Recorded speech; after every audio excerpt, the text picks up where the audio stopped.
अब हम उस प्रश्न का उत्तर खोजते हैं जो शायद आपके मन में भी उठ रहा होगा।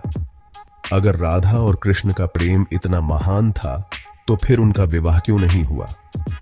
देखिए, विवाह एक सामाजिक व्यवस्था है, एक बंधन है। यह दो शरीरों का मेल है, जबकि राधा और कृष्ण का प्रेम दो आत्माओं का मेल था। यह प्रेम किसी बंधन का मोहताज नहीं था। यह तो मुक्त गंगा की तरह था जो निरंतर बहती रहती है। विवाह तो एक सीमा का निर्माण करता है, जबकि राधा और कृष्ण का प्रेम असीम था, अनंत था। यह प्रेम किसी भी सामाजिक रीति रिवाजों से बंधा हुआ नहीं था। यह तो स्वयं प्रेम का ही प्रतीक था। कुछ विद्वान मानते हैं कि विवाह न करके राधा और कृष्ण ने प्रेम को एक नया आयाम दिया, एक नई परिभाषा दी। उन्होंने दिखाया कि प्रेम किसी बंधन का मोहताज नहीं होता, यह तो स्वयं में पूर्ण होता है। विवाह एक ऐसा बंधन है जो सामाजिक मान्यताओं से बंधा होता है, जबकि राधा और कृष्ण का प्रेम इन सभी बंधनों से परे था। यह प्रेम तो स्वयं स्वतंत्रता का प्रतीक था, मुक्ति का प्रतीक था।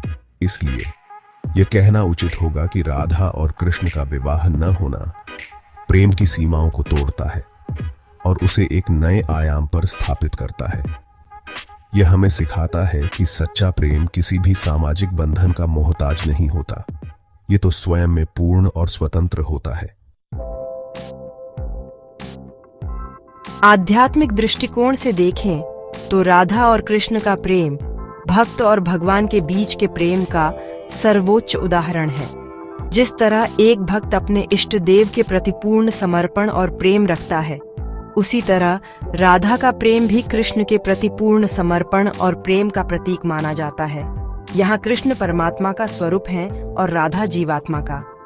राधा की कृष्ण के प्रति अनन्य भक्ति और प्रेम इस बात का प्रतीक है कि किस प्रकार एक जीवात्मा को अपने परमात्मा से प्रेम करना चाहिए। यह प्रेम सांसारिक प्रेम से अलग है। यह प्रेम निष्काम है, निश्चल है और सिर्फ अपने आराध्य के प्रति समर्पित है। यहाँ विवाह का प्रश्न ही नहीं उठता, क्योंकि यह प्रेम दो भौतिक शरीरों का नहीं बल्कि दो आत्माओं का मिलन है। यह प्रेम हमें सिखाता है कि किस प्रकार हमें अपने अंदर के ईश्वर को पहचानना है और उसके प्रति पूर्ण समर्पण और प्रेम भाव रखना है। यह प्रेम हमें यह भी सिखाता है कि सच्चा प्रेम पाने के लिए हमें अपने अंदर के अहंकार को त्यागना होगा और अपने इष्ट देव के प्रति पूर्ण समर्पण भाव रखना होगा। राधा और कृष्ण का प्रेम हमें यही संदेश देता है कि सच्चा प्रेम ही जीवन का अंतिम लक्ष्य है और इस लक्ष्य को पाने के लिए हमें अपने अंदर के कृष्ण को जगाना होगा, अपनी राधा को पहचानना होगा।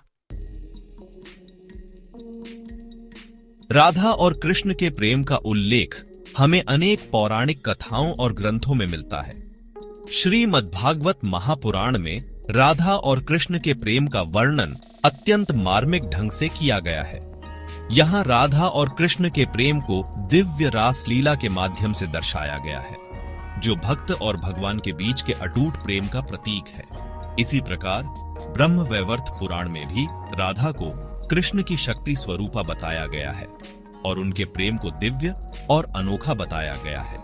गीता गोविंद जैसे ग्रंथों में भी राधा और कृष्ण के प्रेम का वर्णन अत्यंत सुंदर ढंग से किया गया है।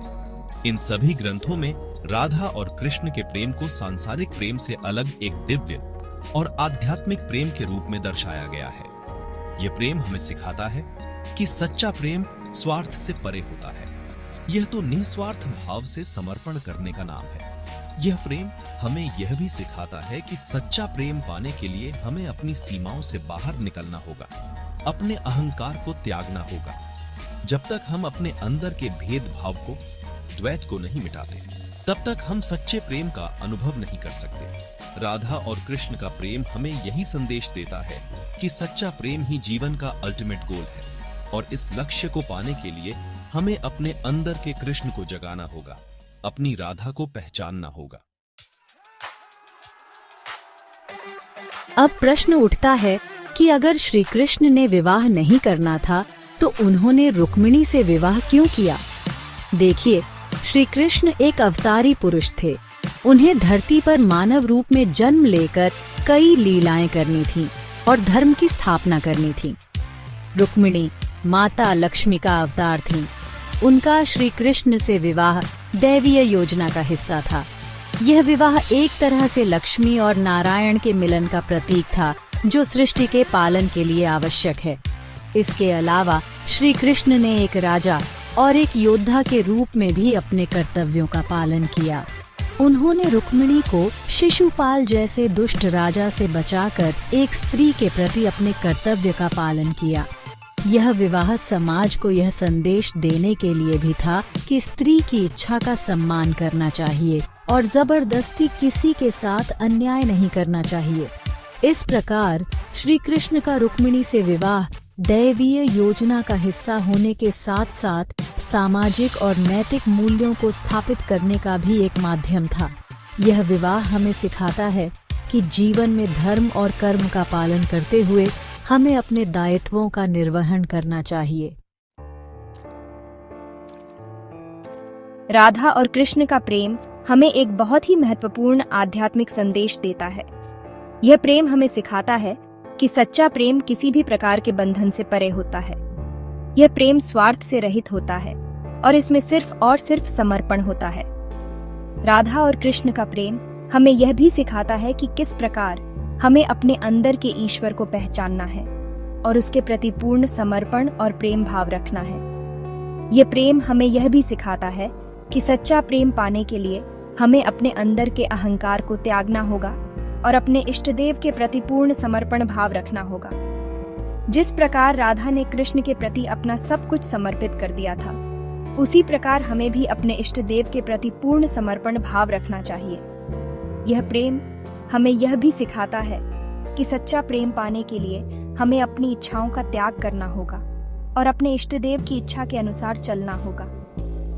राधा और कृष्ण का प्रेम हमें यही संदेश देता है कि सच्चा प्रेम ही जीवन का अंतिम लक्ष्य है और इस लक्ष्य को पाने के लिए हमें अपने अंदर के कृष्ण को जगाना होगा, अपनी राधा को पहचानना होगा।